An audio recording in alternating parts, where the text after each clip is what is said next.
मध्य प्रदेश के अशोकनगर जिले में एक व्यक्ति को कथित रूप से मानव मल खिलाने का मामला झूठा निकला है। इस प्रकरण में अब प्रदेश कांग्रेस अध्यक्ष जीतू पटवारी पर झूठा बयान दिलवाने और वीडियो वायरल कराने के आरोप में एफआईआर दर्ज कर जांच शुरू की गई है। वहीं अब इस मामले को लेकर सियासत तेज हो गई है।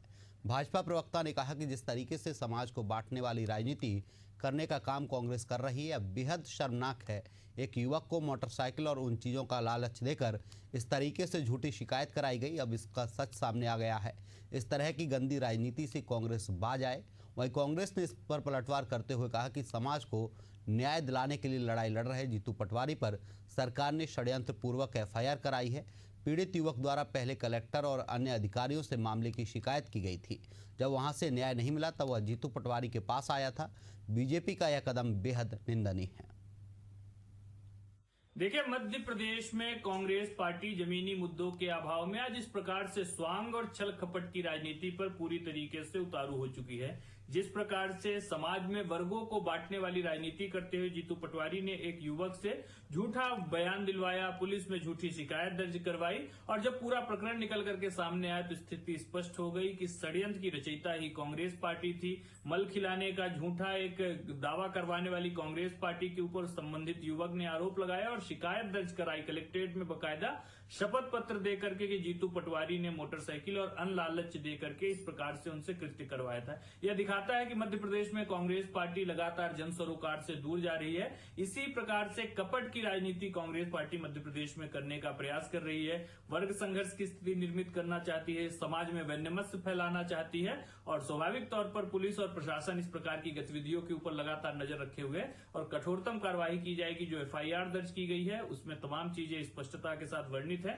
आज कांग्रेस पार्टी को मुंह छिपाने के लिए जगह ढूंढे नहीं मिल रही है। जनता को न्याय दिलाने वाले कांग्रेस के प्रदेश अध्यक्ष जीतू पटवारी जी जो लगातार जनता की आवाज उठा रहे हैं, उनके खिलाफ जिस तरीके से षड्यंत्र पूर्वक एफआईआर कराई गई है शासन द्वारा, वो बहुत ही दुर्भाग्यपूर्ण है।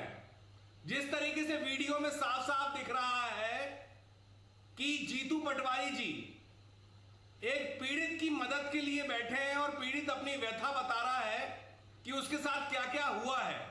वो जीतू पटवारी जी के पहले कलेक्टर के पास भी गया था, मीडिया के पास भी गया था, लेकिन उसे न्याय नहीं मिला और फिर वो जीतू पटवारी जी के पास बैठकर न्याय की बात कर रहा था। जीतू पटवारी जी ने आवाज उठाई और आज देखिए सरकार ने आवाज दबाने की कोशिश करी और ये साफ साफ दिखाता है कि ये सरकार तानाशाह सरकार है। लेकिन हम डरेंगे नहीं, लड़ेंगे।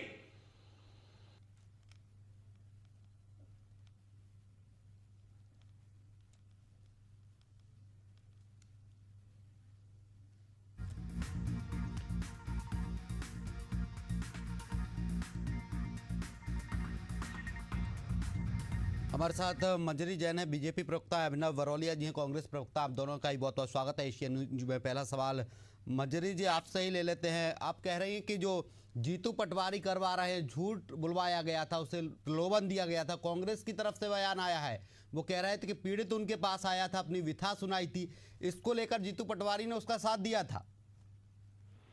मंजरी जी, ये बात तो वही लोग कह रहे हैं जिनको उन्होंने बरगलाया था और सरकार को बदनाम करने की जो साजिश की थी। सियासत में लोग इतना गिर जाते हैं, समझ में नहीं आता। वही गजराज रघुराज ने शपथ पत्र देकर कहा है और उन्होंने साफ कहा है कि कांग्रेस अध्यक्ष के इशारे पर मोटरसाइकिल। मंजरी जी, इससे पहले जो युवक था वो कलेक्टर एसपी से शिकायत कर चुका था। क्या इस बात की जांच आपके कलेक्टर एसपी ने नहीं की थी? और लगातार हम कह रहे हैं ना कि लगातार हमारी जो सरकार काम कर रही है, डॉक्टर मोहन यादव के जो नेतृत्व में, वो जन कल्याण के लिए और हर व्यक्ति के लिए सरकार जो है वो खड़ी है, चाहे कोई पीड़ित हो और किसी भी तरीके की किसी भी नागरिकों मध्य प्रदेश की सरकार के साथ खड़ा खड़ी है। यहाँ जीरो टॉलरेंस, अपराध के खिलाफ जो है जीरो टॉलरेंस से सरकार काम कर रही है। कोई भी अपराधी हो, कोई भी कितना बड़ा अपराधी हो, उसको बख्शा जाएगा। और जीतू पटवारी जी के खिलाफ जिस तरह खुद उन व्यक्तियों ने इतने उन्होंने बरगलाया था, बहलाया था, फुसलाया था और सरकार को बदनाम करने की साजिश रची थी, उसका पर्दाफाश उन्होंने ही कर दिया है। और मैं समझती हूँ कांग्रेस तो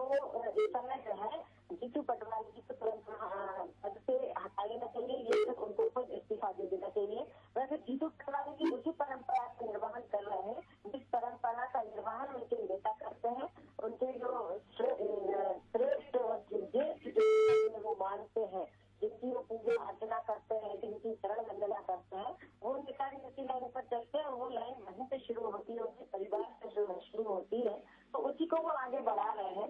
तो निश्चित तौर पर जो जनता के बीच में भ्रम और फैलाने की जो कोशिश जीतू पटवारी ने की है, उनके खिलाफ सख्त कार्रवाई होनी चाहिए और प्रशासन जरूर उनके खिलाफ कार्रवाई करेगा। और जनता इनका जो चाल चरित्र चेहरा वो देख रही है, और इसीलिए जनता लगातार इनको नकार रही है। एसपी आपकी सरकार है, बताया जा रहा है कि जो युवक है उसने पहले एसपी से शिकायत की थी, कलेक्टर से शिकायत की थी, क्या उस वक्त जांच नहीं की गई? अगर उस वक्त जांच हो गई होती, उस वक्त सुन लिया गया होता उस युवक को, उस पीड़ित को, तो शायद ये मामला नहीं आता। पीड़ित तो था ही नहीं ना, वो उसको तो बरगलाकर, झूठ बोलकर, उसको लालच देकर एसपी के यहाँ शिकायत कराई गई। उसकी जांच आगे बढ़ती, उसके पहले उन्होंने खुद ही जो है पर्दाफाश कर दिया। बिल्कुल मंजरी जी, रोकना चाहूंगा आपको। हमारे साथ अभिनव बरौलिया जुड़ गए हैं, कांग्रेस प्रवक्ता है। अभिनव जी, जिस तरीके से बीजेपी कह रही है कि आपने उसे बरगलाया, इस तरीके की राजनीति अब कांग्रेस प्रदेश में करेगी? देखिए, शासन आपका है, प्रशासन आपका है, इंटेलिजेंस आपकी है, सब कुछ आपके हाथ में। उसके बाद इस तरीके की बात करना कि वो व्यक्ति सबसे पहले कलेक्टर के पास गया, सबको मालूम है, पेपर में, अखबार में आरोप ये लग रहा है उसे बरगलाया गया था, इसलिए वो कलेक्टर के पास गया, एसपी के पास गया। बात तो सुन लीजिए, अखबार में खबर छपी है किस तरीके से वो व्यक्ति परेशान था, उसकी व्यथा स्टोरी लिखी गई है उसके ऊपर। पिछले 10 दिनों में कई अखबारों में खबर छप चुकी है। उसके बाद वो व्यक्ति मीडिया में जिस तरीके से उसने अपनी बातें रखी हैं, वो मीडिया वाले भी जानते हैं। और उसके बाद जीतू पटवारी जी जब गए, वहां से निकल रहे थे, उनके पास वो व्यक्ति आया तो उसका वीडियो है 8 मिनट का, वो जो बैठ के बात कर रहा है। तो जीतू पटवारी जी कलेक्टर से बात कर रहे हैं और कलेक्टर खुद कह रहा है कि हाँ, ये व्यक्ति आया था मेरे पास, तो उन्होंने बोला आपने संज्ञान क्यों नहीं लिया इसका? तो वो बता रहे हैं, सारी बातचीत चल रही है कलेक्टर और जीतू पटवारी जी के बीच में, सब कुछ पब्लिक डोमेन में। लेकिन अभिनव जी, सवाल यही उठ रहा है कि वही युवक जिसका साथ आपके जीतू पटवारी ने दिया, जिसका साथ कांग्रेस पार्टी ने दिया, और वो युवक अब शपथ पत्र दे रहा है, वो कह रहा है कि मेरे से झूठ बुलवाया गया, मेरे को लालच दिया गया, बाइक का लालच दिया गया। हाँ, इसको क्या कहते हैं? इसी को तो तानाशाही कहते हैं, इसी को तो डराना कहते हैं, इसको तो धमकाना कहते हैं। यही तो होता है जब कोई आवाज उठाता तो कह रहा है कि ऐसा कुछ नहीं है, मुझे बरगलाया कांग्रेस की तरफ से गया था। देखिए अब जो है वो तो आगे जो होगा वो तो सभी को दिख रहा है। एफआईआर सरकार चाहती थी कि हम दबाएं, डराएं, तो डरने और दबने वाले नहीं है ना जीतू पटवारी जी, ना उनका कोई कार्यकर्ता, जो जनता के साथ खड़े हुए हैं, ठीक है ना। और जो व्यक्ति जो दबाव में आया है, वो भी सच का दूध पानी का पानी हो जाएगा कि कौन कैसे क्या कब हुआ है।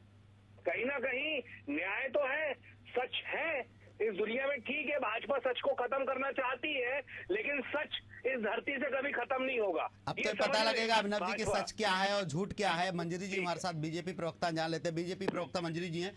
मंजरी, जिस तरीके से देखा जाए मंजरी जी कि अभिनव जी कह रहे हैं कि आपकी सरकार है, आप दबाव बना रहे हैं, आप प्रेशर कर रहे हैं, इसीलिए वो अपना बयान पलट रहा है, आपने उस पर दबाव बनाया है। नहीं, देखिए क्या है, कांग्रेस जो है वो झूठ की फैक्ट्री है और बार बार बेनकाब होती है। जनता को गुमराह करने के लिए कांग्रेस हर बार झूठा ड्रामा कर रखती है, लेकिन हर बार की तरह इस बार भी सच सामने आ गया। लेकिन मजीद सवाल यह है कि सच और झूठ का पर्दाफाश कैसे हो?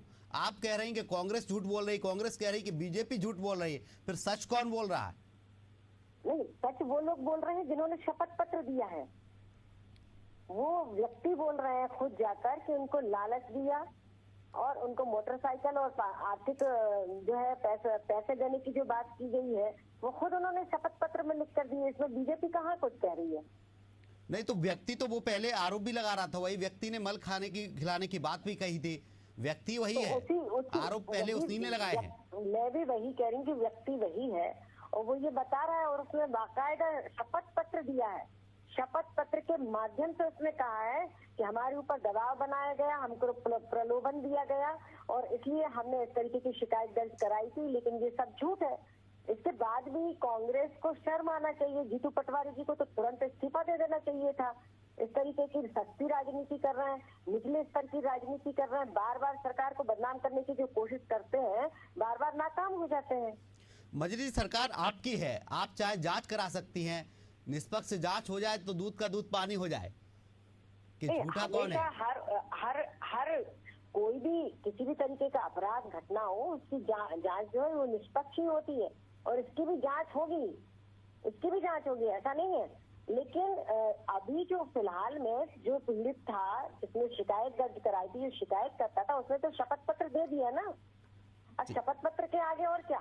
तो अभी मामले में जांच नहीं हुई, बोल रहा है अभी मामले में लगता है जांच नहीं हुई है।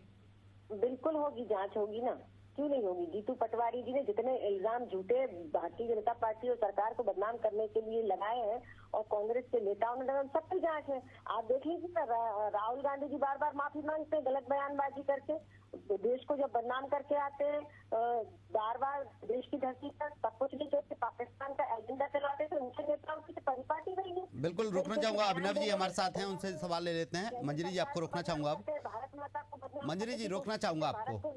अभिनव जी, जिस तरीके से बीजेपी आरोप लगा रही कि आप झूठ फैलाने का काम करते हैं, एफआईआर दर्ज की गई आपके जीतू पटवारी के खिलाफ, जो व्यक्ति था पीड़ित था वो शपथ पत्र दे रहा है कि मेरे को इस तरीके से बरगलाया गया।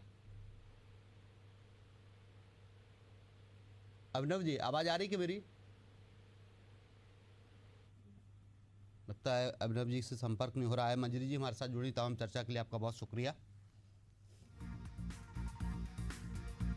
तो आपको बता दें जीतू पटवारी पर एफआईआर दर्ज की गई है।